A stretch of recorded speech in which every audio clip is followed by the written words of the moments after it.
गांव में रघु नाम का एक युवक रहता था। उसके माता पिता का निधन उसके बचपन में ही हो गया था, जिससे वह बिल्कुल अकेला पड़ गया था। उसके पास ना कोई सहारा था और ना ही कोई जमीन जायदाद। वह एक छोटी सी झोपड़ी में जीवयापन करता था। गांव के मुखिया हरिवंश राय एक अत्यंत दयालु व्यक्ति थे। उन्होंने रघु की दयनीय स्थिति पर तरस खाया और उसे अपने यहाँ काम पर रख लिया। रहने के लिए उन्होंने रघु को एक अलग झोपड़ी भी दे दी। समय बीतता गया और आदित्य बड़ा हो गया था। वह आज भी मुखिया के यहाँ ही काम करता था और मुखिया को उस पर बहुत विश्वास था। एक दिन मुखिया ने रघु से कहा, रघु, अब तुम शादी क्यों नहीं कर लेते? तुम्हारी उम्र हो गई है। जब तुम्हारी पत्नी आएगी तो वह तुम्हारा आधा काम संभाल लेगी, घर संभालेगी और तुम्हारे खाने पीने का भी इंतजाम हो जाएगा। मेरी भी अब उम्र हो चली है, पता नहीं कब भगवान का बुलावा आ जाए। मैं चाहता हूं कि तुम्हारी शादी मेरे सामने हो जाए ताकि मैं तुम्हारे लिए निश्चिंत हो सकूं। अरे मुखिया जी, ऐसी बातें क्यों करते हैं? आपको मेरी उम्र भी लग जाए, आपके सिवा मेरा और कौन है यहाँ? आपने मेरे लिए बहुत कुछ किया है। बचपन से लेकर आज तक आपने ही मुझे माता पिता दोनों का प्यार दिया है। आपका ये उपकार मैं कभी नहीं चुका सकता। उपकार की बातें छोड़ो रघु, बताओ शादी करोगे? लड़की मैं ही देखूं या तुमने किसी को पसंद कर रखा है? नहीं मुखिया जी, मेरी नजर में कोई लड़की नहीं है। आपको जैसा ठीक लगे आप वही कीजिए। मुझे आप पर पूरा भरोसा है। आप मेरे लिए भगवान से कम नहीं है। आप जो भी निर्णय लेंगे वह उचित होगा और मेरे भले के लिए ही होगा। अब आप ही मेरे पिता समान हैं। ठीक है भाई, मेरी नजर में तुम्हारे लिए एक बहुत अच्छी लड़की है। और हाँ, तुम शादी के खर्चे की चिंता बिल्कुल मत करना, वह जिम्मेदारी मेरी हुई। आखिर पिता का दर्जा दिया है तो मेरी बात भी माननी पड़ेगी। जी मालिक, जैसा आपको ठीक लगे। मुखिया जी का एक बेटा भी था, आदित्य, जो यह सारी बातें सुन रहा था। वह गुस्से से अपने पिताजी के पास जाकर बोला, पिताजी, ये आप क्या कह रहे हैं? आपको क्या जरूरत है रघु की शादी का खर्च उठाने की? ये मत भूलिए कि वह हमारा नौकर है। नौकर से इतना लगाव ठीक नहीं है। ऐसे तो वह सिर पर चढ़ जाएगा। आज आप उसकी शादी के लिए पैसा देंगे तो उसे आदत लग जाएगी। बचपन से आज तक वह हमारे ही पैसों पर पलता आया है और अब आप उसकी शादी भी करवा रहे हैं। क्या आपने उसका ठेका ले रखा है? जबान संभाल के बात करो आदित्य। वह मेरा नौकर नहीं, मेरे बेटे की तरह है और यह मेरी संपत्ति है। मैं जो चाहूं वह करूंगा।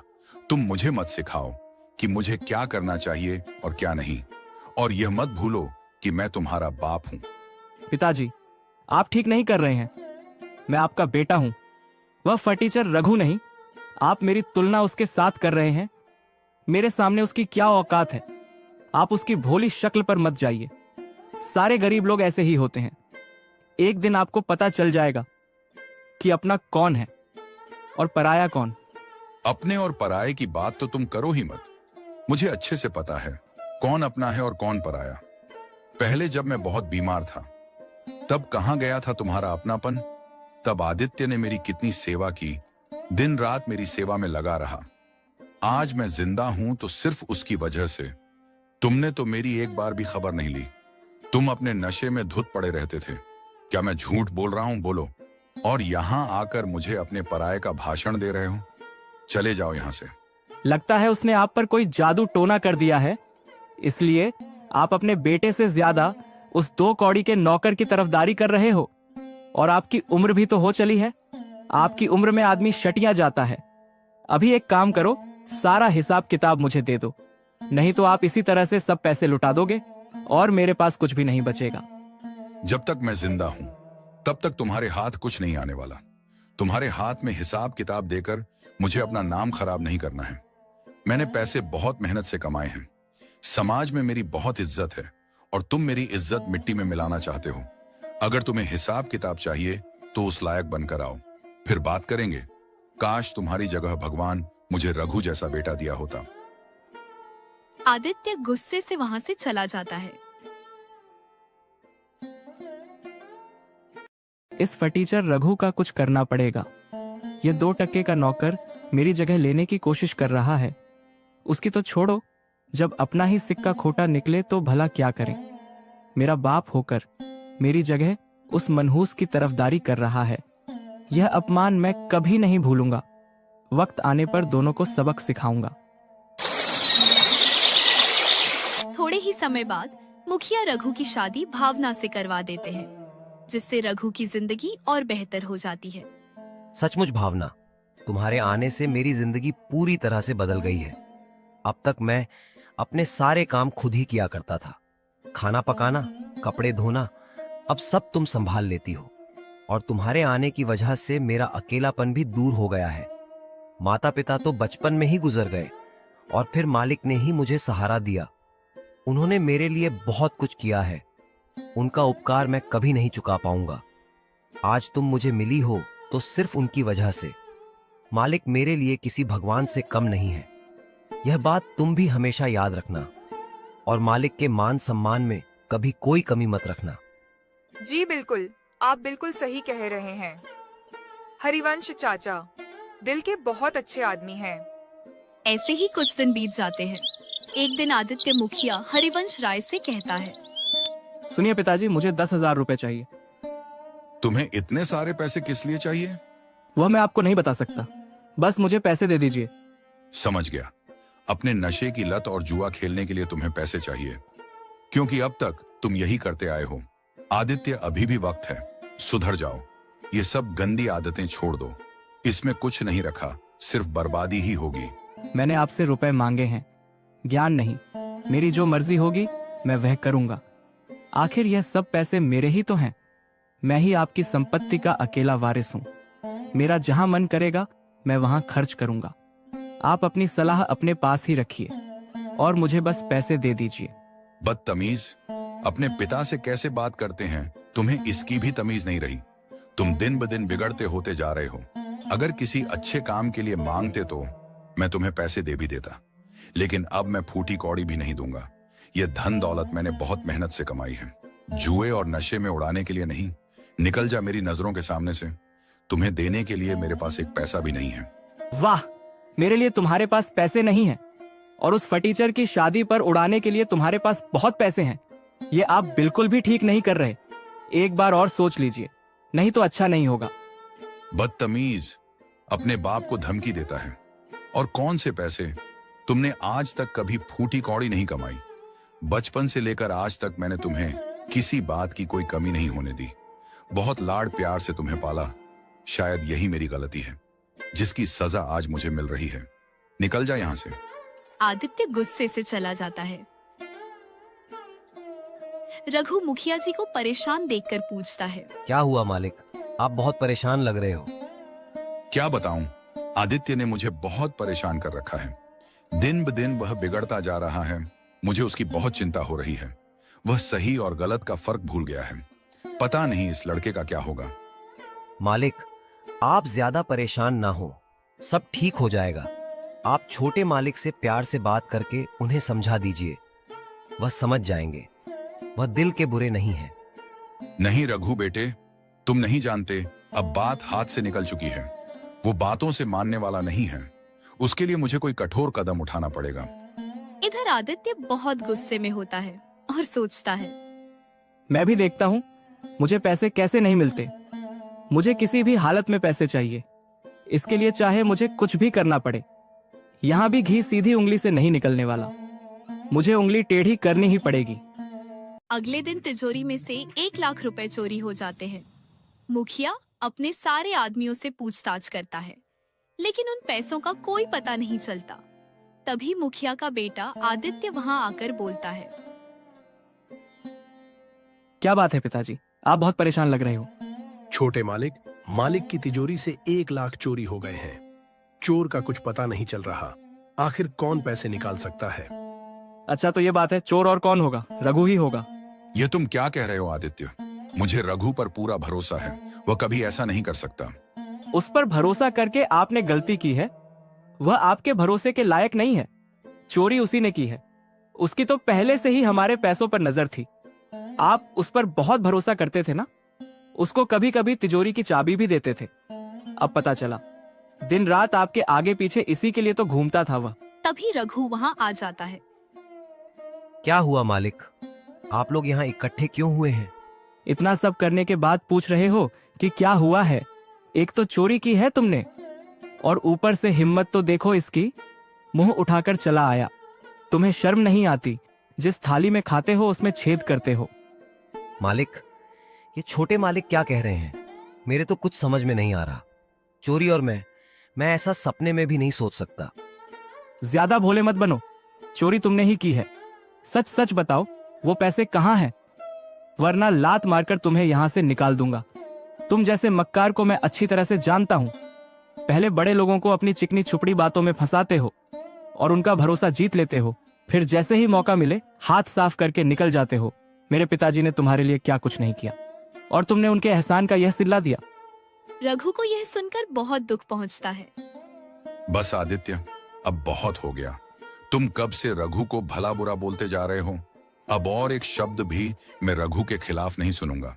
मुझे रघु पर तुमसे भी ज्यादा भरोसा है कि रघु ऐसी हरकत कभी नहीं कर सकता।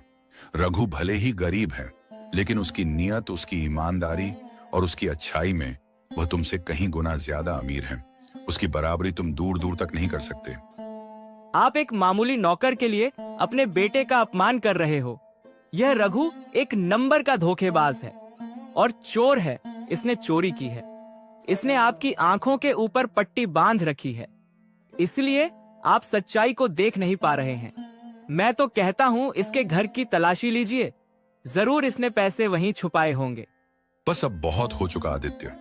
मैं अच्छी तरह से जानता हूं कि तुम रघु पर झूठा आरोप लगाकर उसे मुझसे दूर करना चाहते हो।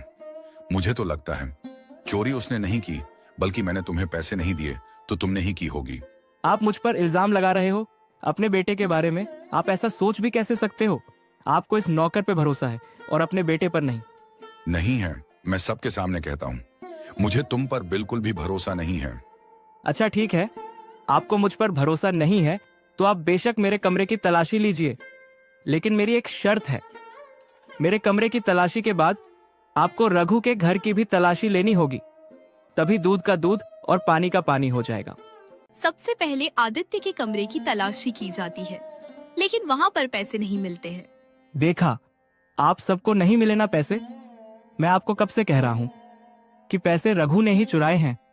एक बार उसके घर की भी तलाशी लेनी चाहिए। फिर रघु के घर की तलाशी ली जाती है और रघु के घर में पैसे मिल जाते हैं। यह लीजिए मालिक, रघु के पलंग के नीचे रखे थे। यह देखकर रघु को बहुत बड़ा धक्का लगता है कि आखिर उसके घर में पैसे कहाँ से आए।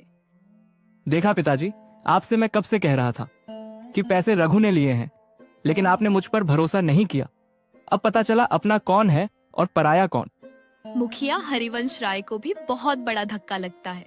वो कुछ भी नहीं बोलते हैं, बस चुपचाप खड़े रहते हैं। बोलिए ना, अब आप चुप क्यों खड़े हो? नहीं मालिक, ये सच नहीं है। मैं नहीं जानता मेरे घर पर पैसे कैसे आए, लेकिन मैं ऐसा काम कभी नहीं कर सकता। मैं चोरी कभी नहीं कर सकता। मालिक, मेरा भरोसा कीजिए। चुप कर धोखेबाज। आज तुम्हारी वजह से पिताजी को कितनी ठेस पहुंची है। वह तुम पर कितना भरोसा करते थे। मुझसे भी ज्यादा तुम पर भरोसा था। तुमने उनके साथ विश्वासघात किया है। तुमने आज पिताजी का दिल तोड़ दिया है। सबूत सबके सामने है कि चोरी तुमने ही की है। अब और कहने को बचा ही क्या है? पिताजी, मैं तो कहता हूँ इस धोखेबाज को पुलिस के हवाले कर देते हैं।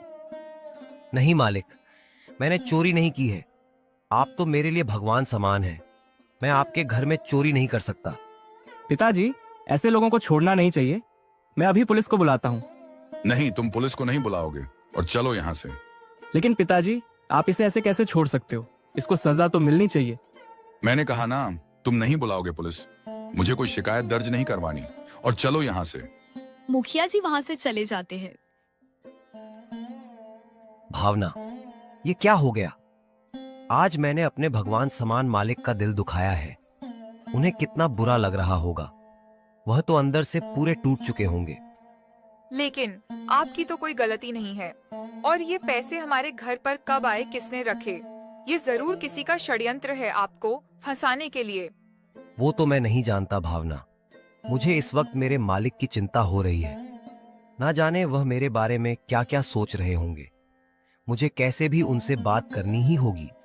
मेरी बात सुनिए, अभी आपका वहाँ जाना ठीक नहीं होगा। आपने देखा नहीं, आपकी बात किसी ने नहीं सुनी। कोई भी आप पर भरोसा करने के लिए तैयार नहीं है। यहाँ तक कि हरिवंश चाचा ने भी आप पर भरोसा नहीं किया।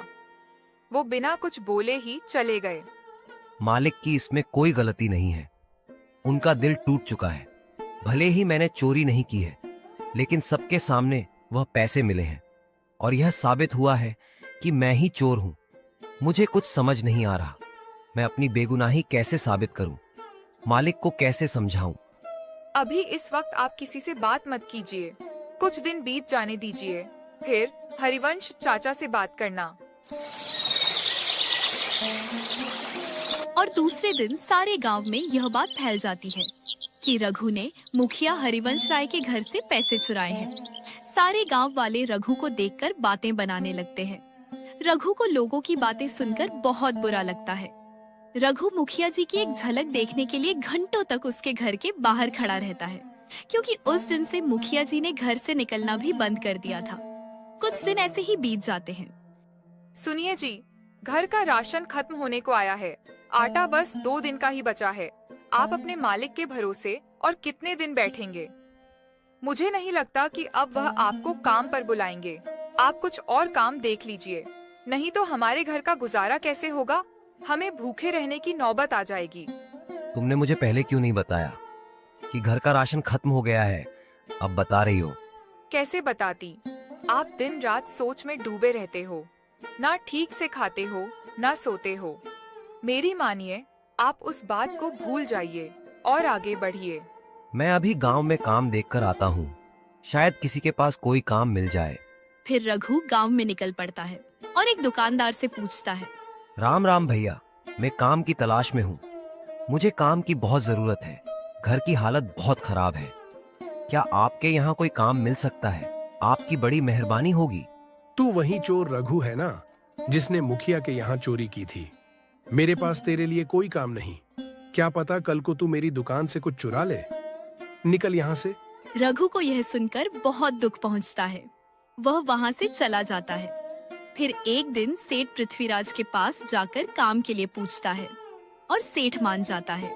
ठीक है भाई, तुम कल से काम पर आ जाना। वैसे भी बहुत काम पड़ा है। मुझे 3-4 लोगों की जरूरत है। आपका बहुत बहुत धन्यवाद सेठ जी। मैं कल से आ जाऊंगा। तभी वहाँ पर सेठ की पत्नी अवंतिका आ जाती है। ये आप क्या कर रहे हैं? कोई जरूरत नहीं है इसको काम पर रखने की। आपको पता नहीं है इसने क्या किया है।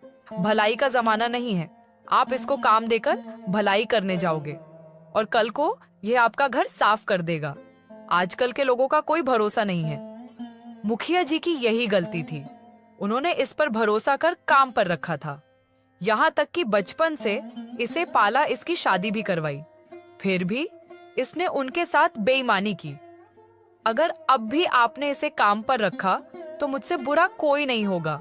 ठीक है, भाग्यवान नहीं रखूंगा। रघु तुम जाओ भाई। तुम्हारी वजह से मैं मेरे घर में झगड़ा नहीं चाहता। मैं तुम्हें काम पर नहीं रख सकता। तुम कहीं और जाकर काम देख लो। रघु निराश होकर वहाँ से चला जाता है। इधर रघु की पत्नी भावना को भी गांव की औरतें ताना मारती हैं। अरे देखो, ये उस रघु की पत्नी है ना? मैंने तो सुना है दोनों पति पत्नी की मिली भगत है। जो मुखिया जी जैसे अच्छे आदमी को फंसा के रखा था इन दोनों ने। लेकिन सच्चाई ज्यादा दिन तक नहीं छुपती। इन दोनों को रंगे हाथ पकड़ा है। इनके घर पर नगद रुपए मिले हैं। भावना को उनकी बातें सुनकर बहुत बुरा लगता है। वह घर चली जाती है। घर पर रघु को देख भावना पूछती है, क्या हुआ जी? आप तो काम देखने गए थे ना, मिला क्या? नहीं, भावना देखने गया था, लेकिन वहां पर काम नहीं था। कल फिर जाकर देखता हूँ। और तुम तो सब्जी लेने गई थी, लेकिन सब्जी तो कहीं दिख नहीं रही है। क्या हुआ, सब्जी नहीं लाई? उस सब्जी के दाम कितने बढ़ गए हैं। दाम सुनकर ही मैं वापस आ गई। मैंने सोचा दाल चावल ही बना देती हूँ। वैसे भी हमारे पास ज्यादा पैसे नहीं बचे हैं। और फिर दोनों चुप बैठ जाते हैं। भावना और रघु लोगों के ताने की बात एक दूसरे से छुपाते हैं। फिर एक दिन रघु के घर एक आदमी आता है और बोलता है, रघु, सेठ पृथ्वीराज ने तुम्हें आज से ही काम पर बुलाया है। चलो जल्दी से। क्या सच में? भगवान तेरा लाख लाख शुक्र है। मुझे काम तो मिल गया। भावना, मैं निकलता हूँ। ठीक है, आप जाइए। जैसे ही फुर्सत मिले खाने के लिए आ जाना। रघु सेठ पृथ्वीराज के पास काम करने निकल पड़ता है और दिन भर मजदूरी करने के बाद सेठ पृथ्वीराज उसी दिन उसे एक दिन की अच्छी मजदूरी के पैसे भी दे देते हैं। ये लो भाई रघु, तुम्हारी आज की मजदूरी। कल से वक्त पर आया करना। बहुत बहुत धन्यवाद सेठ जी। आपको नहीं पता, मेरे घर की हालत बहुत खराब थी। अगर आज आप काम ना देते तो मुझे भूखे रहने की नौबत आ जाती। अभी मैं चलता हूँ सेठ जी, कल समय पर आ जाऊंगा। रघु खुशी से अपने घर की ओर चला जाता है। इधर सेठ पृथ्वीराज मुखिया से मिलने जाता है। मुखिया जी, मैंने आपका काम कर दिया है। जैसा आपने बोला था, उसे काम पर भी रख लिया है और पैसे भी दिए हैं। आप मेरे बहुत अच्छे मित्र हो, इसीलिए मैंने तुम्हारी बात मानी। आपने कहा इसीलिए मेरी पत्नी मानी, नहीं तो मेरी पत्नी को मनाना मुश्किल था। शुक्रिया दोस्त तुम्हारा यह एहसान कभी नहीं भूलूंगा। एक दिन आदित्य एक आदमी से बात करता है। अच्छा, तो ये बात है, उस सेठ के यहाँ रघु को काम मिल गया। तुम एक काम करो, जैसे हमने पिताजी के कमरे से पैसे चुराए थे और रघु के कमरे में रखे थे, वैसे ही उस सेठ के यहाँ सेठानी का हार चुरा लो और मौका मिलते ही रघु के घर पर जाकर रख दो। मैं भी देखता हूँ वह सेठ रघु को कैसे काम पर रखता है। उस रघु को मैं भूखे तड़प तड़प कर मरते हुए देखना चाहता हूँ। उसे पाई पाई के लिए मोहताज ना बनाया तो मेरा भी नाम आदित्य नहीं। यह सारी बातें मुखिया सुन लेते हैं। उन्हें बहुत बड़ा धक्का लगता है और रघु के लिए उनका दिल और भी तड़प उठता है। गुस्से में वे आदित्य के कमरे में जाकर बोलते हैं, अच्छा तो ये बात है, तुम इतना गिर जाओगे, ये मैंने कभी नहीं सोचा था। उस बेचारे रघु ने तुम्हारा बिगाड़ा क्या है जो तुम उसकी जिंदगी बर्बाद करने पर तुले हुए हो। मुझे लगा तुम सुधर गए हो, लेकिन मैं गलत था। तुम कभी नहीं सुधरोगे। तुम इतना गिर गए कि खुद के घर में तुमने चोरी की और इल्जाम बेचारे उस रघु पर डाल दिया। तुम्हारी इस गंदी हरकत की वजह से उसे कितना कुछ झेलना पड़ रहा है। यहां तक कि उसके लिए तुम पुलिस भी बुला रहे थे। अब मैं पुलिस बुलाऊंगा और सारे गांव वालों को भी बताऊंगा कि तुमने किस तरह से उसे फंसाया है। तुम ऐसे नहीं सुधरोगे।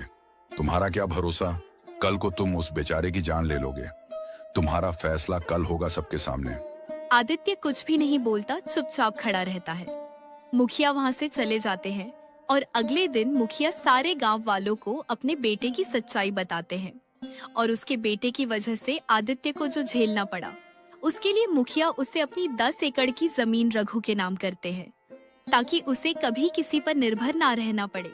और उसका नौकर भी डर के मारे सच बता देता है। पुलिस भी बुलाई जाती है और आदित्य और उसके नौकर को गिरफ्तार करके ले जाती है।